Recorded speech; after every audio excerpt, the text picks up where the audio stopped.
وقت بھی یاد کرنے کے لائق ہے جب تم لوگ دور بھاگے جاتے تھے اور کسی کو پیچھے پھر کر نہیں دیکھتے تھے، اور رسول اللہ صلی اللہ علیہ وآلہ وسلم تم کو تمہارے پیچھے کھڑے بلا رہے تھے، تو اللہ نے تم کو غم پر غم پہنچایا تاکہ جو چیز تمہارے ہاتھ سے جاتی رہی یا جو مصیبت تم پر واقع ہوئی ہے اس سے تم غمگین نہ ہو، اور اللہ تمہارے سب اعمال سے خبردار ہے۔ پھر اللہ نے اس پریشانی کے بعد تم پر تسلی نازل فرمائی، یعنی نیند، کہ تم میں سے ایک جماعت پر طاری ہو گئی، اور کچھ لوگ جن کو جان کے لالے پڑ رہے تھے اللہ کے بارے میں ناحق ایام کفر کے سے گمان کرتے تھے، اور کہتے تھے بھلا ہمارے اختیار کی کچھ بات ہے؟ تم کہہ دو کہ بے شک سب باتیں اللہ ہی کے اختیار میں ہیں۔ یہ لوگ بہت سی باتیں دلوں میں مخفی رکھتے ہیں جو تم پر ظاہر نہیں کرتے تھے، کہتے تھے کہ ہمارے بس کی بات ہوتی تو ہم یہاں قتل ہی نہ کیے جاتے۔ کہہ دو کہ اگر تم اپنے گھروں میں بھی ہوتے تو جن کی تقدیر میں مارا جانا لکھا تھا وہ اپنی اپنی قتل گاہوں کی طرف ضرور نکل آتے۔ اس سے غرض یہ تھی کہ اللہ تمہارے سینوں کی باتوں کو آزمائے اور جو کچھ تمہارے دلوں میں ہے اس کو صاف کر دے،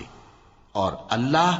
دلوں کی باتوں سے خوب واقف ہے۔ جو لوگ تم میں سے احد کے دن جبکہ مومنوں اور کافروں کی دو جماعتیں ایک دوسرے سے گتھ گئیں جنگ سے بھاگ گئے تو ان کے بعض افعال کے سبب شیطان نے ان کو پھسلا دیا تھا، اور یقیناً اللہ نے ان کا قصور معاف کر دیا، بے شک اللہ بخشنے والا ہے، بردبار ہے۔ مومنوں، ان لوگوں جیسے نہ ہونا جو کفر کرتے ہیں، اور ان کے مسلمان بھائی جب اللہ کی راہ میں سفر کریں اور مر جائیں یا جہاد کو نکلیں اور مارے جائیں تو ان کی نسبت کہتے ہیں کہ اگر وہ ہمارے پاس رہتے تو نہ مرتے اور نہ مارے جاتے،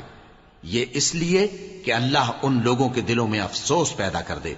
اور زندگی اور موت تو اللہ ہی دیتا ہے، اور اللہ تمہارے سب کاموں کو دیکھ رہا ہے۔ اور اگر تم اللہ کے راستے میں مارے جاؤ یا مر جاؤ تو جو مال و متاع لوگ جمع کرتے ہیں اس سے اللہ کی بخشش اور رحمت کہیں بہتر ہے،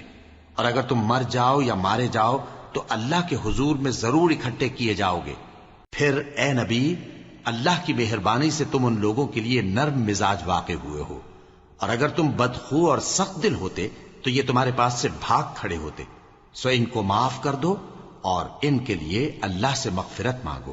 اور اپنے کاموں میں ان سے مشورت لیا کرو،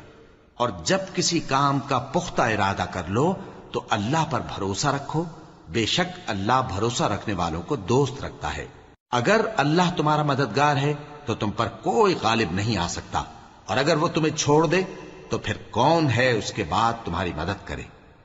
اور مومنوں کو تو چاہیے کہ اللہ ہی پر بھروسہ رکھیں، اور کبھی نہیں ہو سکتا کہ کوئی پیغمبر خیانت کرے،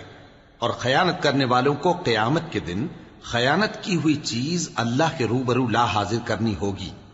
پھر ہر شخص کو اس کے اعمال کا پورا پورا بدلہ دیا جائے گا، اور ان کے ساتھ بے انصافی نہیں کی جائے گی۔ بھلا جو شخص اللہ کی خوشنودی کا تابع ہو